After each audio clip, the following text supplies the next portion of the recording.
14 اگست منایا ہے، اور جس طرح سابق وزیر اعظم جناب عمران خان صاحب نے پوری قوم کو میسج دیا تھا کہ آپ نکلیے گا، اور جس طرح ایک محب وطن پاکستانی کی شان ہے اس کے مطابق آپ اپنا یوم آزادی جوش و خروش سے منائیے۔ یوم آزادی منائی گئی۔ پہلا سوال یہ ہے کہ پاکستان کی تاریخ میں یہ دوسری بار ہوا ہے، ایک 14 اگست 2023 اور ایک 14 اگست 2024، جب پاکستانیوں کو اپنے ہی ملک میں کچھ فسطائی ذہن کے مالک جو زمین پہ اپنے آپ کو خدا سمجھتے ہیں، اپنے ہی ملک کی جشن آزادی نہیں منانے دی۔ ان کا قصور یہ تھا کہ وہ پاکستان سے محبت کرتے ہیں، ان کا قصور یہ تھا کہ وہ پاکستان سے محبت میں اس ملک کے ایک بہادر سپوت کے ساتھ کھڑے ہیں جس کا نام عمران خان ہے۔ میں نے خود دیکھا، چونکہ ممبر قومی اسمبلی ہوں اس لیے میں تو جا سکتا تھا، کل شام میں نے دیکھا کہ فیملیز تک کو کل روکا گیا پارلیمنٹ ہاؤس کے سامنے آ کے اپنی فیملیز اپنے بچوں کے ساتھ تصویریں منانے سے۔ کیا یہ عام پاکستانیوں کا پارلیمنٹ ہاؤس نہیں ہے؟ کیا یہ سپریم کورٹ اور پرائم منسٹر ہاؤس کے سامنے عام پاکستانی کو جانے کی اجازت نہیں ہے؟ کیا امریکہ میں اور برطانیہ میں جن کے اشاروں پہ آپ کے قبلے بدلتے رہتے ہیں وہاں تو عام آدمی جا سکتا ہے؟ پاکستان میں کیا مسئلہ ہے؟ اگر ایک پاکستانی اپنی فیملی یا اپنے دوستوں کے ساتھ پرائم منسٹر ہاؤس یا پارلیمنٹ ہاؤس یا سپریم کورٹ کے سامنے یا پریزیڈنٹ ہاؤس کے سامنے ایک عوامی شاہراہ پہ اپنے بچوں کے ساتھ ہاتھ میں پاکستانی جھنڈا تھامے پاکستان زندہ آباد کہتا ہے، اس سے کسی کو کیا تکلیف پہنچتی ہے؟ لیکن ہم نے یہ بھی دیکھا کہ ہمارے تحریک انصاف کی لیڈرشپ کو جشن آزادی منانے پہ پکڑا گیا، ان کے ہاتھوں سے پاکستان کے جھنڈے چھینے گئے۔ آپ نے دیکھا ہوگا محترمہ زرتاج گل وزیر جو ہماری ایم این اے ہیں، ان کے ہاتھ سے جھنڈا چھیننے کی کوشش کی گئی۔ آپ نے دیکھا ہوگا بہت سی جگہوں پہ ہمارے خواتین کو، ہمارے کارکنان کو زد و کوب کیا گیا، پکڑا گیا۔ کس لیے؟ آج میرا سوال، صبح میں نے ایک سوال کیا ہے، پوری قوم کے سامنے رکھا ہے کہ ذرا سوچئے، آج 15 اگست ہے، ہمارا روایتی حریف اور دشمن ملک ہندوستان، اس کی آج جشن آزادی ہے۔ دونوں ملک ساتھ آزاد ہوئے تھے۔ ہم سب کو سوچنا چاہیے، چاہے وہ سیاستدان ہو، چاہے وہ اسٹیبلشمنٹ ہو، جوڈیشری ہو، عام پاکستانی ہو، بیوروکریٹس ہوں، ہمارے جرنلسٹ ہوں، کہ ایک ساتھ سفر شروع کرنے کے بعد وہ کہاں پہنچے اور ہم کہاں رکے ہوئے ہیں؟ کیا صرف جذباتی نعروں سے، کیا صرف دعووں سے، کیا صرف بڑی بڑی تقاریر سے ملک ٹھیک ہو جائے گا؟ نہیں ہوگا۔ سچ کہنا پڑے گا، سچ سننے کا حوصلہ رکھنا پڑے گا۔ اگر سچ سننے کا حوصلہ ہے تو سن لو کہ پاکستان کی آج یہ جو حالت ہے یہ ہم سب نے مل کے کی ہے۔ آج اگر کوئی یہ کہتا ہے کہ صرف سیاستدان، تو بالکل غلط ہے، اور اگر کوئی یہ کہ اسٹیبلشمنٹ نے پاکستان کا کی یہ حالت کی ہے وہ بھی غلط ہے۔ سب نے مل کے اس میں اپنا اپنا حصہ ڈالا ہے۔ 77 سال پہلے جب پاکستان آزاد ہوا تھا، کسی نے یہ نہیں سوچا تھا کہ پاکستان میں کچھ لوگ خاص ہوں گے، کچھ لوگ عام ہوں گے۔ ہم نے تو یہ سوچا تھا، ہمارے بزرگوں نے، ایک ایسا ملک بنے گا جس میں نہ صرف مسلمان بلکہ نان مسلمز کو بھی اس کا حق ملے گا۔ آج آپ دیکھ لیجئے پاکستان کی حالت کیا ہے کہ جو شخص کھڑا ہو گیا کہ میرا ملک آزاد ملک ہے، میں اس ملک میں کسی اور ملک کی پالیسی نہیں چلنے دوں گا، وہ آج اڈیالہ میں پڑا ہوا ہے۔ کیا قصور تھا؟ یہ قصور تھا کہ امریکہ بہادر کے سامنے کھڑے ہو کے ایبسولوٹلی ناٹ کہا، یا یونائٹڈ نیشنز میں صہیونیوں کے سینے کے اوپر کھڑے ہو کے ایاک نعبد و ایاک نستعین اور حرمت رسول صلی اللہ علیہ وسلم کی جنگ لڑی؟ ایسا نہ کیجئے۔ آج بھی اگر اس ملک کو چلانا چاہتے ہیں تو سب کو اپنا قبلہ درست کرنا پڑے گا۔ اگر کوئی یہ کہتا ہے کہ صرف سیاستدان نے خراب کیا ہے، تو اس ملک میں 3 لمبی مارشل لائیں گزر چکی ہیں، اور جب سیاستدان حکومت میں ہوتا ہے تب بھی کتنا با اختیار ہوتا ہے آپ سب کو پتہ ہے۔ اس لیے اب ضرورت اس امر کی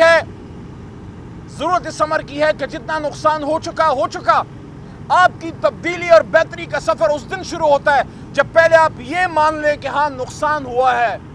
کیا اس کا احساس بھی ہے؟ کیا احساس ضیاع ہے یا احساس ضیاع جاتا رہا؟ میرے خیال میں एहसास ज़ियां जाता रहा। इमरान खान साहब और मुल्क की तमाम सियासी क़यादत जो सियासी मुकदमात का शिकार हैं, उनको बाहर लाइए। कौम ने अपना फैसला सुना दिया था 8 फरवरी को, एक मौका ज़ाया कर दिया। अब दोबारा सियासी लीडरशिप को बैठना होगा, उसमें मुल्क के ज़िम्मेदारान भी बैठें, एस्टैब्लिशमेंट के ज़िम्मेदारान भी बैठें और फैसला करें कि मुल्क को कैसे चलाना है, कैसे चलाना है। चल तो नहीं रहा। क्या इंटरनेट डाउन करके मुल्क चलेगा? क्या इंटरनेट डाउन करके और अमेरिका में टाइम्स स्क्वायर में अपनी तस्वीर लगा के क्या पाकिस्तान में आईटी का भूचाल आ जाएगा, इनकलाब आ जाएगा? आपने तो लोगों के घरों के भट्टे बैठा दिए।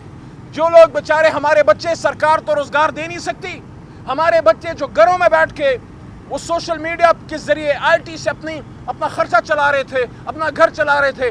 आप तहरीक इंसाफ के डर से सोशल मीडिया बैठा रहे हैं। आप सोशल मीडिया नहीं बैठा रहे, आप लोगों के घरों का भट्ठा बैठा रहे हैं। ऐसा ना कीजिए।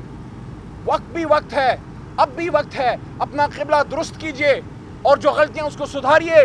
तमाम सियासी क़यादत को मैंने इलेक्शन से पहले भी कहा था, आज भी कह रहा हूँ, बैठना पड़ेगा, बात करनी पड़ेगी।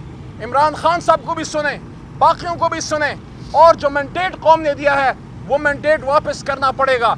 जब हम ये कर लेंगे उसके बाद एक फ़ैसला और करना है, और ये फ़ैसला ये है कि जब अवाम मैंडेट दे दे, फिर अपोजिशन हुकूमत गिराने के चक्कर से निकल के पॉलिसी पे वो तनकीद करे और इस मुल्क को मजबूत इकॉनमी, मजबूत मईशत, मजबूत खारजा policy, internal security, education policy, employment. आपका नौजवान मुल्क से जा रहा है, ब्रेन ड्रेन हो रहा है। इस वक्त मुल्क में लोड शेडिंग का अफरीत है, बिजली और गैस के बिल आसमान को छू रहे हैं।